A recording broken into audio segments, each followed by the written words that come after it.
दूसरी चीज की बच्चों की तरबियत कैसे करें। एक छोटा सा भी हम लोग फातिया देने जा रहे हैं, हम उनकी 11वीं शरीफ मनाते हैं, लेकिन उनकी जिंदगी के हालात, उनकी सीरत भी हमें पता होनी चाहिए। पहली चीज तो ये है। देखिए, जो उनके माँ बाप थे वो कैसे थे। अगर माँ बाप सही है तो बच्चों की नस्ल उस तरह से आएगी। तो एक कटियल जवान 20-21 साल का, भूख की शदीद हालत, इतनी शदीद हालत थी कि वो गुजर रहे थे। उस वक्त का जमाना अलग था, उस वक्त अपने लोग की तरह भरा नहीं रहता था घर में हर चीजें। उस वक्त एक एक चीज के लिए इंसान को बड़ी कड़ी मेहनत करनी पड़ती थी। एक खजूर खा खा के पूरा पूरा दिन गुजार दिया करते थे।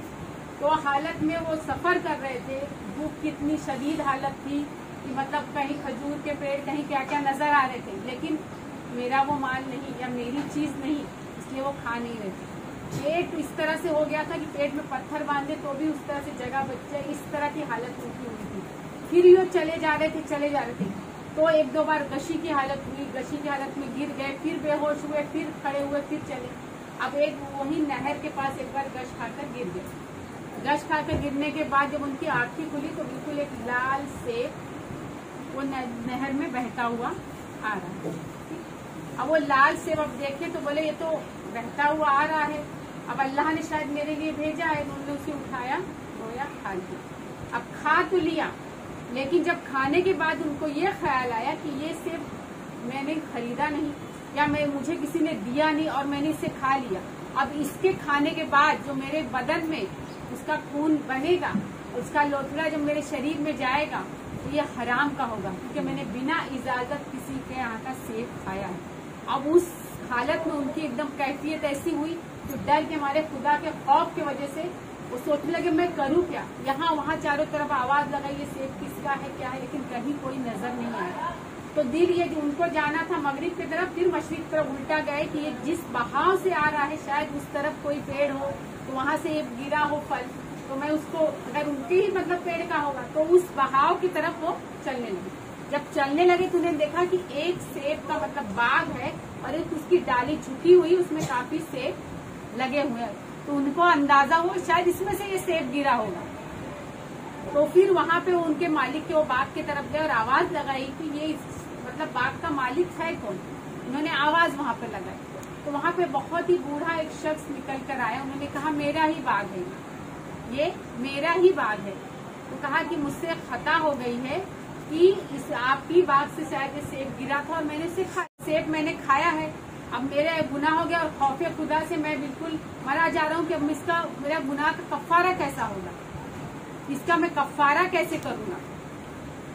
उन्होंने कहा ठीक है, तुम्हारा ये जो गुनाह है वो तो माफ कर दूंगा मैं, लेकिन तुम्हें इसके लिए उसका कुछ उज्र देना पड़ेगा, उसके लिए तुमको माफी के लिए कुछ करना पड़ेगा। तो बोले मैं हर हाल में तैयार हूँ, क्योंकि आप मुझे माफ कर दे, क्योंकि आप मुझे माफ कर देंगे तो खुदा मुझे माफ कर देगा। तो खौफे खुदा था, ये इतना अल्लाह का खौफ था। तो उन्होंने कहा कि एक काम ये करना होगा, कहीं रिवायत में है कि 8 साल, कहीं पे 12 साल। बोले तुम्हें 12 साल 8 साल ऐसे रिवायत में है कि तुम्हें मेरे यहाँ गुलामी करनी पड़ेगी, नौकरी करनी पड़ेगी। आजकल के लड़कों को क्या है, अगर किसको कहा जाए कि तुम्हें मेरे यहाँ नौकरी करने पे गुलामी, तो कोई राजी होगा। बोले नहीं मैं कर लूंगा, लेकिन ये है शर्त है कि आप मुझे माफ कर दो, मैं आपके यहाँ गुलामी करने के लिए तैयार हूँ। उन्होंने 8 साल तक उस खेत में मतलब वहाँ पे बाग में खिदमत की, उनकी गुलामी बजाई।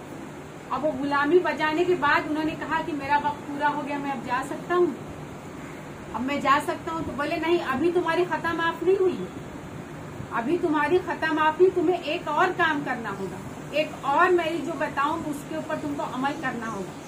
तो कहा कि अब आप क्या, तो दूसरा कोई होता तो क्या बोलता, अरे छोड़ो मैं इतने 8 साल एक सेब के बदले इतने साल गुलामी किया और फिर आपकी बातें सुनूं, मैं इतनी सब बातें नहीं सुनता। लेकिन उनके अंदर अल्लाह का खौफ खुदा इतना था कि मेरा अल्लाह मुझसे नाराज ना हो जाए। बोले जो आप कहेंगे मैं उस चीज पे राजी हूँ। उन्होंने कहा ठीक है, तुम्हें मेरी बेटी से शादी करनी होगी। किससे शादी करनी होगी? जो लूली है, लंगड़ी है, अंधी है, बहरी है, ऐसी लड़की से तुम्हें शादी करनी पड़ेगी, जिसमें 4 ऐब है, ऐसी लड़की से तुम्हें शादी करनी होगी। उन्होंने अब आजकल के लड़के तो क्या हिसाब है, क्या हिसाब है कि 10 बार देखेंगे, समझेंगे, ये करेंगे, माँ बाप सब चीज तो बोले नहीं, अगर तुम इस शर्त पे तुम मुझे माफ कर दोगे तो मैं इस चीज के लिए राजी हूँ, शादी करने के लिए भी राजी हूँ। तो अल्हम्दुलिल्लाह निकाह हुआ। अब निकाह होने के बाद जब वो अपनी बीवी के पास गए, दरवाजे पे दस्तक दी। जब दस्तक देने के बाद जब दरवाजा खुला तो देखे कि निहायत खूबसूरत, जैसे कोई जन्नत की हूर, इतनी खूबसूरत। और इस तरह से उन्होंने देखा कि बिल्कुल सही सलामत है, इतनी खूबसूरत है। अब मैंने कहा कि मेरी निगाह किसी गैर मरहम पर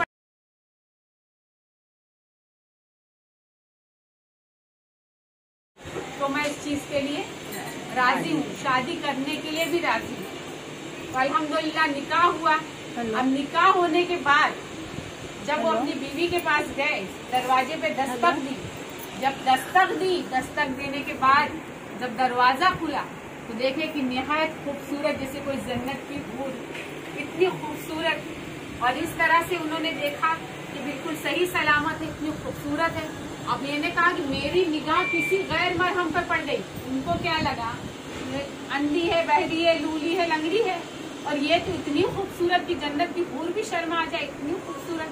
तो वो तुरंत पैर उल्टा करके भागे और जाके उनका दामन पकड़ लिया। बोले एक गुनाह की सजा तो मैं इतने सालों से भोग रहा हूँ, अब आपने मुझे किसके पास भेज दिया कि जिसका गुनाह का तो मैं कफारा भी नहीं कर सकता, एक गैर मरहम के पास तो आपने मुझे भेज दिया। आप मुझसे किस तरह की दुश्मनी निभा रहे हैं? उनके आंख में आंसू आ गए।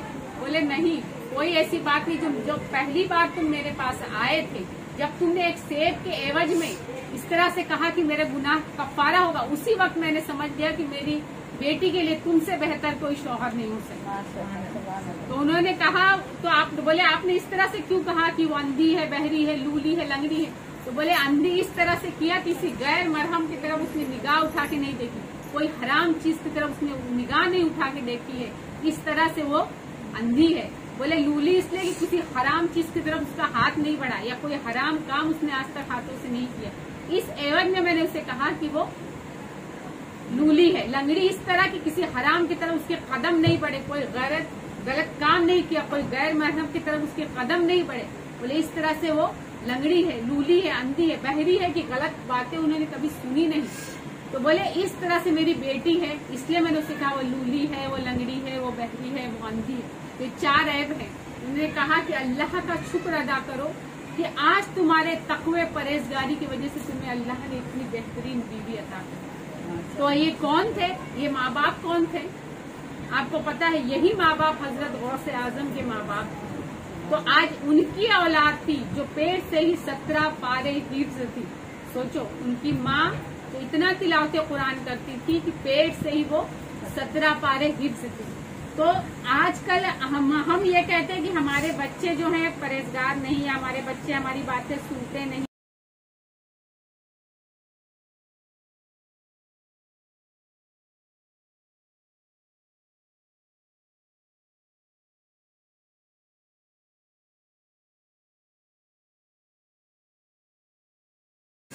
तो बोले इस तरह से मेरी बेटी है, इसलिए मैंने उसे कहा वो लूली है, वो लंगड़ी है, वो बहरी है, वो अंधी है।